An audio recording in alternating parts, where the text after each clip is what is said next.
মৃত্যু এই শব্দটি আমাদের দৈনন্দিন কথোপকথন থেকে নির্বাসিত। জীবন নিয়ে আমরা পরিকল্পনা করি, ভবিষ্যৎ আঁকি, সাফল্যের গ্রাফ বানাই, কিন্তু মৃত্যুর কথা উঠলেই আমরা চোখ ফিরিয়ে নিই, যেন কথা বললেই সে কাছাকাছি চলে আসবে। অথচ আশ্চর্য, ঠিক এই ভয়কেই বিষয় করে গড়ে উঠেছে একটি পূর্ণাঙ্গ বিদ্যা, থ্যানাটোলজি। থ্যানাটোলজি মানে কেবল মৃত্যুর চিকিৎসা বিদ্যা নয়, এটি মৃত্যুকে ঘিরে মানুষের ভয়, শোক, নীরবতা, বিশ্বাস, সংস্কার, এই সমস্ত অদৃশ্য স্তরগুলোর পড়াশোনা।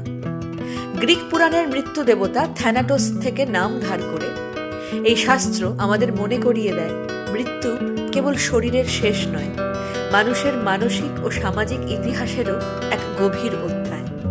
চিকিৎসা বিজ্ঞানে আমরা জানি কখন হৃদযন্ত্র থামে, কিন্তু থ্যানাটোলজি প্রশ্ন তোলে, হৃদযন্ত্র থামার আগেই কি মানুষ অনেক সময় ভেতরে ভেতরে মরে যায় না? একটি প্রিয় মুখ হারানোর পর, একটি স্বপ্ন ভেঙে যাওয়ার পর, অথবা দীর্ঘ অসুখের ক্লান্তিতে। এই বিদ্যা বলে মৃত্যু একা আসে না, তার সঙ্গে আসে শোক, যার কোনো নির্দিষ্ট সময়সীমা নেই, কোনো সার্টিফিকেটও নেই। কেউ চুপ করে সহ্য করে, কেউ রেগে যায়, কেউ নিজেকে দোষ দেয়।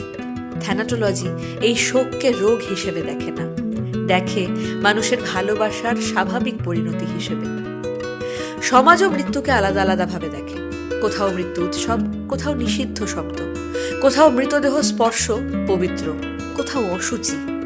থ্যানাটোলজি এই বৈচিত্র্যকে বিচার করে না, বরং প্রশ্ন তোলে, আমরা কিভাবে মৃত্যুকে বুঝতে শিখেছি।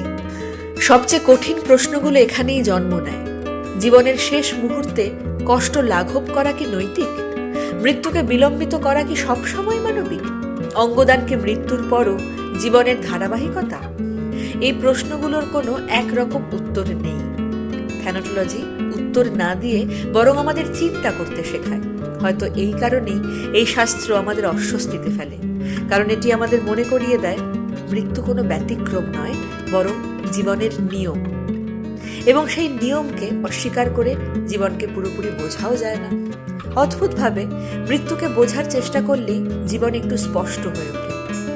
সময়কে আমরা আর অপচয় করতে পারি না, সম্পর্কগুলো আর পরে দেখা যাবে তালিকায় থাকে না।